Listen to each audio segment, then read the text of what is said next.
दोस्तों yes bank की बात करें स्टॉक के अंदर आज हमने कुछ गिरावट देखी है। अब इस गिरावट के पीछे वजह है बाजार में गिरावट।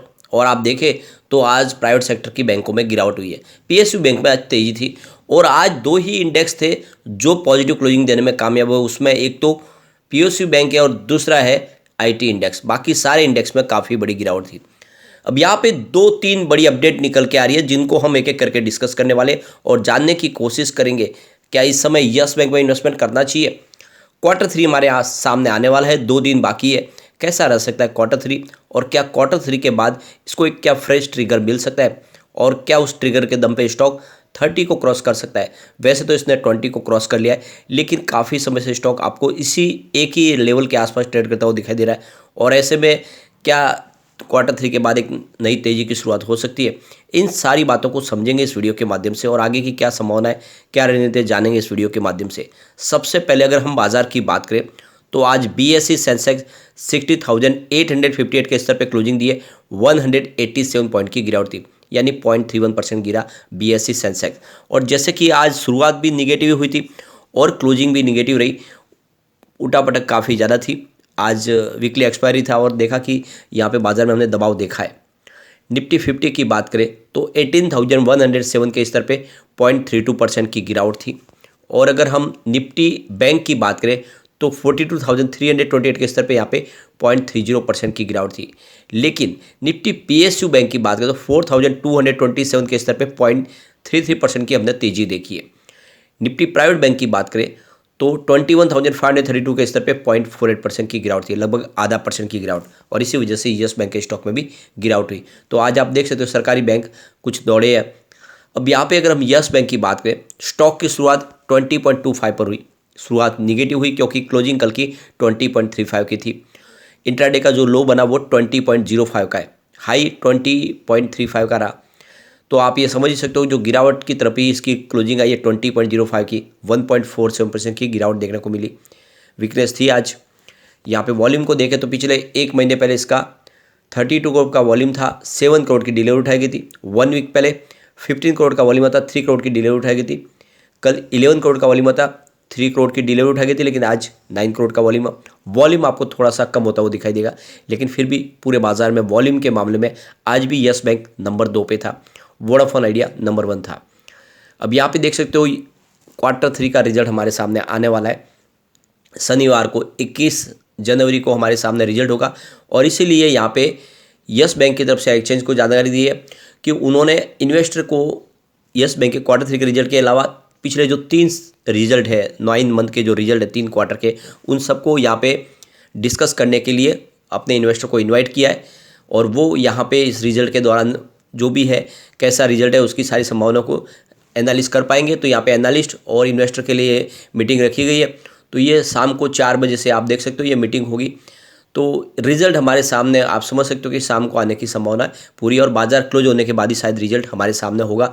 तो उसका जो भी इफेक्ट देखने को मिलेगा वो हमें मंडे को ही देखने को मिलेगा कैसा रिजल्ट रहेगा। लेकिन रिजल्ट इस बार पॉजिटिव रहने की संभावना, क्योंकि जो कंपनी ने अपने आंकड़े पेश किए वो काफ़ी अच्छे हैं और ये जो इशारा कर रहे हैं कि रिजल्ट अच्छा रह सकता है। इसके अलावा एमके ग्लोबल की तरफ से भी पॉजिटिव रिजल्ट की संभावना व्यक्त की गई है। इसके बीच में एक बहुत बड़ी अपडेट निकल के आ रही है। जैसे कि आपको पता ही होगा यस बैंक को राणा कपूर ने डुबाया था, बहुत सारे उसने फ्रॉड किए थे। और यहाँ पे जो टियर 2 बॉन्ड लॉन्च किए थे यस बैंक ने, उसको राइट डाउन कर दिया था आरबीआई ने जब इसकी कमान एसबीआई के हाथ में सौंपी। तो अब यहाँ पे एक पुराना मामला निकल के आया है। निप्पॉन इंडिया म्यूचुअल फंड, जिसमें बड़ी हिस्सेदारी आपको पता है कि रिलायंस कैपिटल के अनिल धीरूभाई अंबानी ग्रुप की और निप्पॉन इंडिया जापान की कंपनी है। तो ये समझ सकते हो कि 2016 लेके 2019 के बीच में जो निवेश किया गया था इस टियर 2 बॉन्ड के अंदर इस म्यूचुअल फंड के माध्यम से, उसके ऊपर अब सेबी को डाउट है और उनके हिसाब से ये जो इन्वेस्टमेंट किया गया है इसमें कुछ गड़बड़ हो सकती है और अब सेबी इसकी जांच करेगी। तो ये जो इन्वेस्टमेंट किया गया है यह एक तरह से फ्रॉड के दायरे में आ रहा है, ऐसा सेबी को लग रहा है और इसीलिए इसकी जांच बिठाई जाएगी। अब यहाँ पे सबसे बड़ी बात है कि लोग भरोसा करके म्यूचुअल फंड में इन्वेस्टमेंट करते हैं और म्यूचुअल फंड बिना सोचे समझे किसी ऐसे बॉन्ड में निवेश करते हैं जहाँ पे निवेश डूब जाता है, क्योंकि ये सारा इन्वेस्टमेंट डूबा है। तो इसमें जो गुनहगार कौन है? क्या म्यूचुअल फंड ने यहाँ पे गलती की? क्योंकि उनको ध्यान रखना चाहिए कि ये बहुत ज़्यादा रिस्की है, तो उसमें इन्वेस्टमेंट क्यों किया। तो ऐसे में यहाँ पे जो इन्वेस्टर की जो इन्वेस्टमेंट है जो उसकी गारंटी कौन लेगा। तो इसीलिए यहाँ पे इसके जांच होने वाली है और उसके बाद में अगर जो भी इसमें दोषी निकलेगा उसके ऊपर कार्रवाई की जा सकती है। सेबी इसमें जांच करनी चाहती है क्या अपने खुद के फ़ायदे के लिए इसमें निवेश किया गया था, क्यों ऐसा किया गया, इतना बड़ा इन्वेस्टमेंट, क्योंकि काफ़ी बड़ा इन्वेस्टमेंट किया गया था निप्पॉन इंडिया की तरफ से। फिलहाल इसके ऊपर भी किस निप्पॉन इंडिया या फिर सेबी और यस बैंक की तरफ से कोई भी बयान निकल कर नहीं आया, किसी ने इसके बारे में अपनी कोई राय नहीं दी है। अब यहाँ पे गौर करने वाली बात है कि यस बैंक ने जो बॉन्ड्स जारी किए थे उसके माध्यम से 841 बिलियन रुपीज़ का उन्होंने टोटल फंड रेज किया था, जिसमें से 250 बिलियन रुपीज़ तो सिर्फ यहाँ पे निप्पॉन इंडिया म्यूचुअल फंड ने ही लगाया था, जो काफ़ी बड़ी रकम है। अब यहाँ पे आरबीआई की तरफ से जो रिपोर्ट निकल के आ रही है कि आरबीआई इस बार फरवरी महीने में फिर से रेपो रेट बढ़ा सकते हैं, और अगर ऐसा होगा तो फिर बैंकों की तरफ से फिर से एफडी के ऊपर इंटरेस्ट रेट बढ़ाया जा सकता है। फिलहाल जो कहा जा रहा है, जो बाजार के जानकार हैं उनका कहना है कि 0.5% की और रेपो रेट में बढ़ोतरी हो सकती है। जो रेपो रेट है वो 6.75% तक लाया जा सकता है आने वाले समय में, जिससे महंगाई जो बढ़े उसको थोड़ा सा काबू में किया जा सके। तो जो रेपो रेट बढ़ेगा उससे उन लोगों को फ़ायदा होगा जो बैंक पर डिपॉजिट करते हैं, और इसके अलावा जो कॉर्पोरेट बॉन्ड खरीदते हैं उन लोगों को भी इसका बेनिफिट मिलेगा। प्राइवेट फाइनेंस कंपनी आज एनबीएफसी और स्कीम के में पैसा लगाने वालों को इसका ब्याज का फ़ायदा मिल सकता है। अब यहाँ पे बैंकिंग सेक्टर को लेकर मूडीज की तरफ से जो लेटेस्ट रिपोर्ट निकल कर आई है वो काफ़ी उत्साहवर्धक है। मूडीज का कहना है कि बैंकों की एसेट क्वालिटी में स्टेबल रह सकती है फाइनेंशियल ईयर 2023 में, यानी एक तरह से देखें तो बैंकों की सेहत में सुधार तो दिखाई दे सकता है। उनके हिसाब से आने वाले समय में इनके ऑपरेटिंग प्रॉफिट में भी कुछ बढ़ोतरी देखने को मिल सकती है बैंकों के।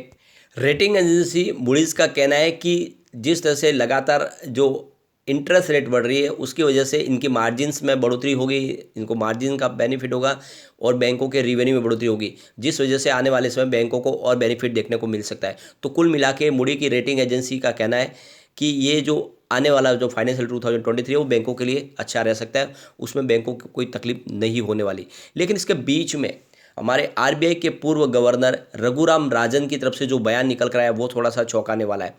उनका कहना है कि इंडियन बैंकों को इस समय ध्यान रखना है वो किसी एक सेक्टर पर ही फोकस न करें, और आने वाले समय में उनको फिर बहुत सारी प्रॉब्लम हो सकती है अगर एक ही वो सेक्टर में फोकस करेंगे। इससे पहले भी ये इंफ्रास्ट्रक्चर सेक्टर को ये प्रॉब्लम हुई थी और उस वजह से बैंकों को काफ़ी ज़्यादा मुसीबतें झेलनी पड़ी थी, काफ़ी ज़्यादा उनका एनपीए बढ़ा था जब उन्होंने इंफ्रा लोन दिए थे। तो यहाँ पे रघुराम राजन का कहना है कि इस समय जो लगातार रिटेल लोन पे फोकस करे सारी बैंकें, जो आगे जाके कुछ प्रॉब्लम क्रिएट कर सकता है। तो जिस तरह से देखें तो होलसेल लोन के मुकाबले अब ज़्यादातर रिटेल लोन पे सारे बैंकों का ध्यान फोकस किया हुआ है, और इस समय आने वाले अगर मंदी का दौर शुरू हो जाता है तो रिटेल सेक्टर पर उसका ज़्यादा जोखिम रहेगा, और ऐसे में ये पैसे है यहाँ पे वापस एनपीए बनने की संभावना बनेगी। तो उनका कहना है कि इससे पहले भी अगर आप देखें तो 2007-8 में जब सारा का सारा बैंकों का ध्यान था वो इंफ्रास्ट्रक्चर लोन पे थे, उसमें ज़्यादा वो फोकस करके उनको वहाँ पे फ़ायदा हो रहा था, लेकिन बाद में वो सारे बहुत ज़्यादा बन के बैंकों के एनपीए बने। और इसीलिए रघुराम राजन का कहना है कि इस समय बैंकों को भी ध्यान रखना चाहिए और अलग अलग सेक्टर पर फोकस करना चाहिए, न कि सिर्फ एक ही सेक्टर में निवेश के बारे में वो सोचे, जिससे आगे जाके बैंकों की सेहत में कोई तकलीफ न पड़े। तो कुल मिला के ये देख सकते हैं रघुराम राजन ने बैंकों को आगाह किया कि वो रिटेल लोन पे ही ज़्यादा फोकस न करें, क्योंकि अगर मंदी का दौर शुरू होगा तो वही सारे जो लोन है आपको तकलीफ दे सकते हैं। तो कुल मिला के आप देख सकते हो कि यहाँ पे बैंकों के लिए चेतावनी भी है, लेकिन साथ में मूडीज की जो रिपोर्ट है वो कह रही है कि 2023 बैंकों के लिए अच्छा रह सकता है। और दूसरी तरफ अगर आप देखें तो एसेट क्वालिटी में सुधार, इससे पहले जो रेटिंग एजेंसी आईसीआरए का भी यही कहना है कि काफ़ी अच्छी एसेट क्वालिटी में सुधार और बैंकों की, इस हिसाब से देखें तो कामकाज अच्छा होता हुआ दिखाई देगा। दूसरी तरफ अगर हम यस बैंक की बात करें तो उन्होंने तो अपने एनपीए से पूरी तरह से छुटकारा पा लिया है, और आने वाले समय इस Q3 में उसका इफेक्ट हमें देखने को मिलेगा, और जो इस बार जो है प्रोविज़न ज़्यादा करना नहीं पड़ेगा यस बैंक को, तो रिजल्ट इस बार अच्छा रह सकता है। तो हमें वेट करना होगा रिजल्ट का, और जो भी उसका इफेक्ट होगा वो मंडे को देखने को मिलेगा। लेकिन इस समय इन्वेस्टमेंट आपको जरूर करना चाहिए, यस बैंक काफ़ी मजबूत है। एक बार हम इसके पिवट लेवल को चेक कर लेते हैं, तो यहाँ से अगर गिरावट हो जाती है तो 19.37 का फर्स्ट सपोर्ट है, ये टूटा तो स्टॉक 18.5 तक जा सकता है, और यहाँ पर भी नहीं रुका तो फिर 17.52 तक जा सकता है, यानी 17.5 तक।